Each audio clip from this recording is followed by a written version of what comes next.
Hello. Chainsaw Man chapter 215 just came out today, and we are going to quickly talk about it. So, the devil that appears to be falling out of the sky, it's Yoru. It's not any other primordial devil or anyone, I thought. It turns out the Death Devil was just being very overly dramatic. She could have just said, it's Yoru. Instead, she went on a whole spiel about how it's some dangerous incoming devil that's very annoying. Imagine if you have like a friend, and then instead of just saying, "Hey, Chris is coming to hang out tonight," you'd be like, "This guy is coming. You fucking the Death Devil pulled a One Piece on us." But anyways, Yoru descends with a bunch of guts. She falls in front of Pochita, the Famine Devil, and the Death Devil, which the Death Devil gives him an offer, or gives her an offer, that she would let her turn all three of them into weapons if she goes to hell and stay there forever. Otherwise, the Death Devil threatens to use her powers, which would kill the Yoru instantly. But Yoru counters that she can't control her powers, and if she uses her powers indiscriminately, she would kill her two friends, which the Death Devil apparently have, and apparently doesn't want to lose them. How Yoru came about this information, I can't tell you, because Yoru, as far as we know about Yoru, she can't really think very good. So how she learned the existence of those two guys, those two gals, and to use them as leverage against the Death Devil is beyond me. Oh, actually, I want to go back really quick. So Yoru descends from the Hell Doors. So that's probably a result of her absorbing the Falling Devil as a cloak, so that because the Falling Devil could summon doors as portals to hell, from to and from hell. So Yoru absorbed her as a big jacket, big overcoat. So she now has those powers. So maybe the Falling Devil, because she is close to the Death Devil, knows the existence of those two. And that's maybe how Yoru now has apparently those two gals in her custody. But anyway, she's not interested in the Death Devil or the Famine Devil. She is only interested in Pochita. In her head, they are one and one, because Pochita beat her in the distant past, and Yoru apparently beated him back when she summoned the gun and the tank devils into her arms. She counted that as a win, and I guess it is. She did blast Pochita in like two pieces. So the two of them fight with the fate of the Earth on the line. This is Pochita's go-to move. He runs at you and cuts your head off, and your lower half. But anyways, the chapter ends with Denji and Asa in their mental space.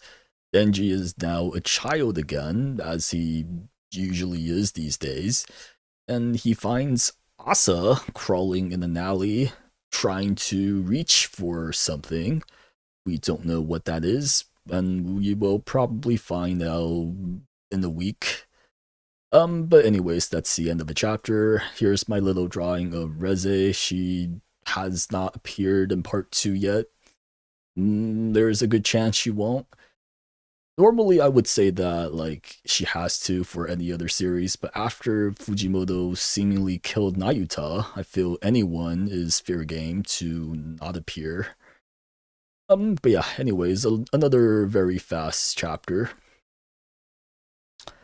It does seem that we are closer to the end now, which I don't want. There are a lot of things, a lot of videos that I want to do before the series ends, because it's not confirmed that there's going to be a part 3. And right now, I'm definitely leaning towards less so of a part 3. I guess one last thing I want to talk about. The most interesting part of this chapter is like the Death Devil's connection to the two friends, which does put a bit of a poor taste in my mouth, because if you remember, the Death Devil, she's killed hundreds of thousands just by turning them into like chainsaw zombies alone. So this is something I feel kind of falls flat a little bit in terms of making me feel bad for her, although I don't know if that's the intent. I also do feel like maybe Fujimoto could have shown the Death Devil hanging out with the two of them a bit more. But again, that's a suggestion I would have for a lot of characters in part 2, really. Nayuta, Yoshida, even Denji and Asa and Yoru. I do feel many characters would benefit more from meaningful screen time together. But yeah, let's look at the chat for the week. See what we got. Round 2, hello again. Yeah, I don't know what happened with the last setup. Like, as soon as I hit go live, the thing just like crashed. Yoru's in the same pose as the first appearance, sitting on the pile of guts. Yeah, she's in the. I think it's a little different from the pose after she killed Mr. Tanaka, because if I were to remember, she was like kind of facing a bit to the left when she did that. Although I might have to double check. But yes, Fujimoto, he really likes his guts. I do feel there are other organs to be experimented with. This is one instance where I feel the excessive guts kind of doesn't add that much to it, because so far Yoru hasn't been that associated with guts, but it might just be like what you said, that it's a parallel to the very first chapter of part 2. Yoru said that death. Ooh, sorry, I had to burp. Yoru said that Death's karaoke friends were taken by her comrades, future primordial devil's enemies. Could be.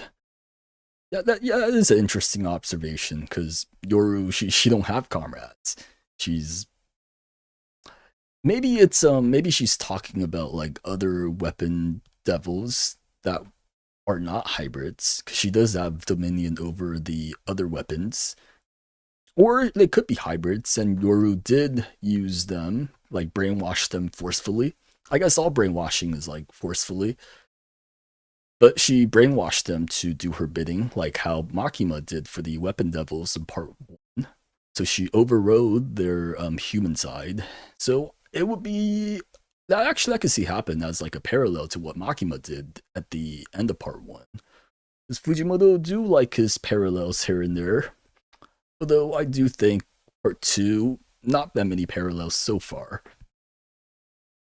Denji not paying attention to Death's plan paid off. Yeah, her plan was honestly pretty terrible as expected. She got outsmarted by Yoru of all people. So yeah, I think a couple of weeks ago I called that Denji's not paying attention to Death isn't anything of loss. But anyways, let's see. Yoshida triggered the bomb to call Yoru. Yoshida saw her karaoke friends, so probably told her about her friends. That could be, because Yoshida was off screen doing things right before coming up to Denji. So he could have. He could have. I do see a lot of people complaining about Yoshida's role in part 2, where we still don't know anything about him. Yeah, that's fair. I don't think it's the very last we'll see of him, but again, after Nayuta, I think anyone is very angry.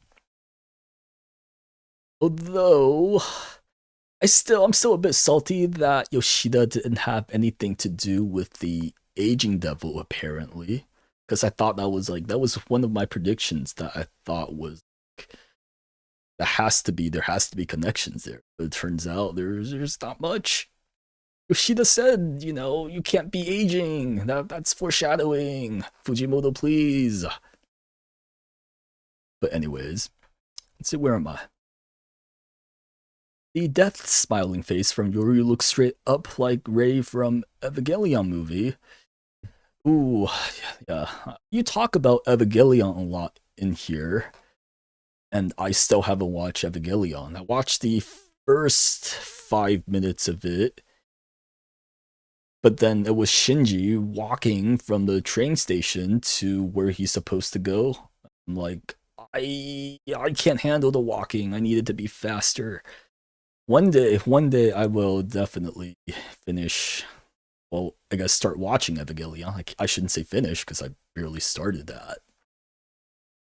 But the fortunate thing is, for the most part, I am still relatively spoiler free for Evangelion, which is a miracle because of how much cultural impact it has.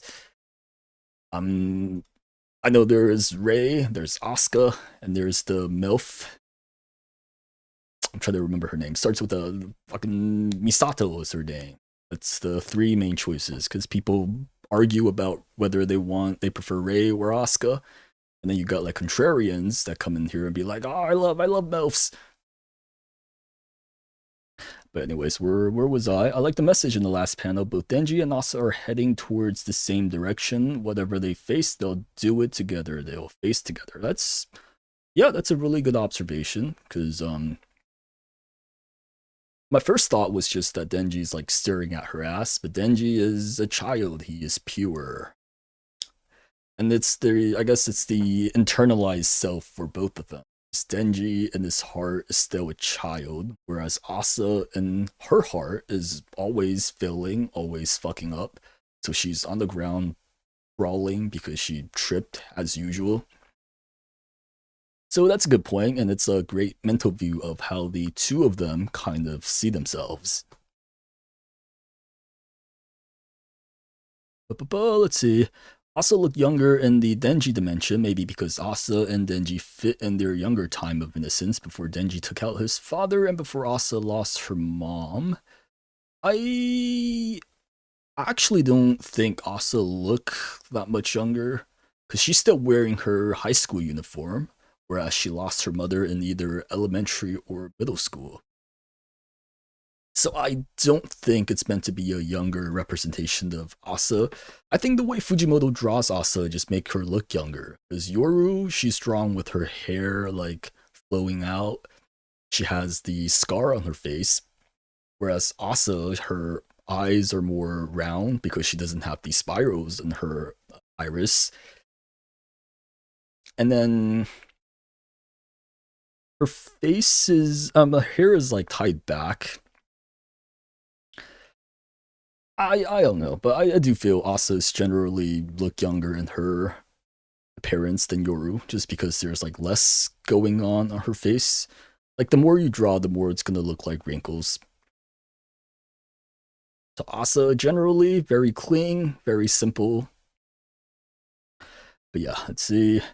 In the mental dream thingy, Denji is the same age as when he met Pochita, and Asa is the age when she met Yoru. That's another good point. Those are the turning points of their lives. Although, yeah, that's a good point. Although for the mental aspect, I feel it would be more impactful if it was just like how they see themselves rather than any, I wouldn't say physical, but like any real influence from the devils that they are connected with. And I do feel we are long overdue for some Asa and Denji time, because the past 10-ish chapters have been, well, not 10-ish chapters, Denji was in here before, but the most impactful chapters of like the last, honestly, since Denji got transformed by Barem the first time, I feel since then it's been mostly Pochita and Yoru, whereas Asa and Denji took a lot of step back. in terms of screen time. So I am happy that we're finally getting some. I do wish Denji could do more in the physical world as opposed to just having these mental dream sequences, but I'll take what we get. Death's plan has backfired, making Yoru stronger, and see how that paid off. Yeah, so the Death Devil is honestly a massive idiot. I regret ever spending as much time as I did trying to figure out what her plan was. Turns out she has no idea what she's doing. People don't talk a lot about the story of Evangelion because the end sucked, so people focus on the waifus. Ooh, well, I know there are like 3 to 4 different endings. I know there's the anime ending, and then they make like a movie ending, and they may have made another movie ending after that, and maybe another one. Because I know there's this one song that Hikaru Shida did, especially for the Evangelion movie.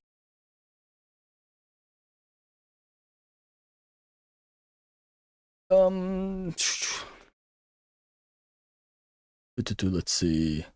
Not Hikaru Shida, that's a wrestler. Hikaru Utada, that's her name.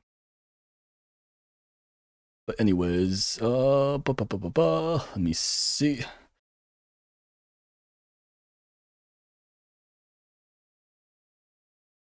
The people do. I already read that. I think Black Chainsaw Man don't respond to Yoru because he knows Yoru is the type that runs away when things go south, as we see many times. I think Pochita is just lost for words. He's not a very talkative type. Oh, I didn't copy the panel of her or him ignoring her. I mean, there's just not much to say. Like, Yoru challenged him for the sake of the world, for the fate of the world, not the sake, for the fate of the world. And Pochita's like, okay, I don't think there's too much for him to say here. Cause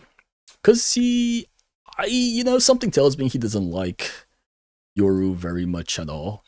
Cause even the first time, he just pulled up on her and like cut her arms off. He didn't say one word.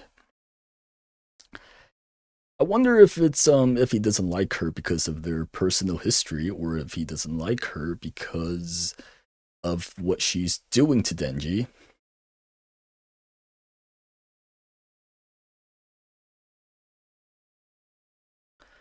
Let's see, Google creepy Ray smile later, and you will see that they look somewhat similar. Maybe you're stretching it. Let me pull this up.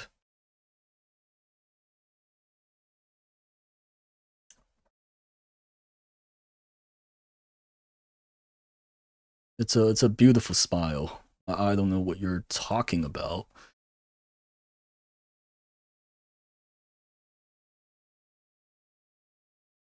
Let me see.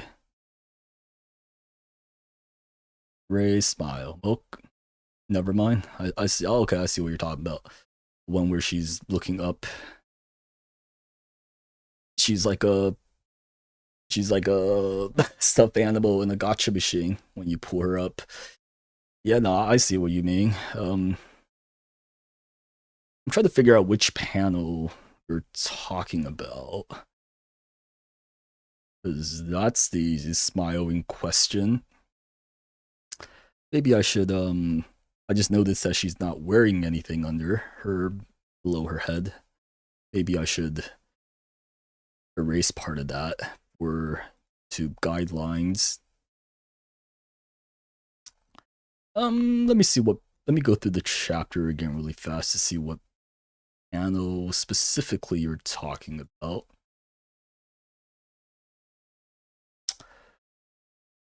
I guess maybe you're saying the one where she got beheaded. I don't quite see that.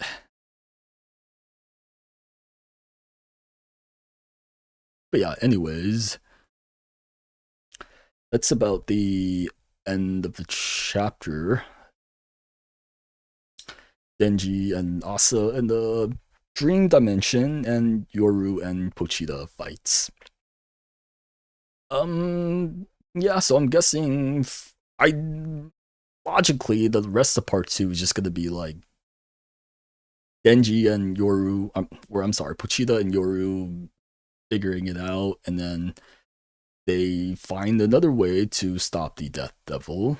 But knowing Fujimoto, or I should say not knowing him, I don't know the man, he's probably gonna pull something out of a bag. Although he's also taking care of a lot of, I guess, loose threads in terms of character lately, because he revealed Fumiko's whole deal, and then he took out Barum, he took out Yoshida, supposedly.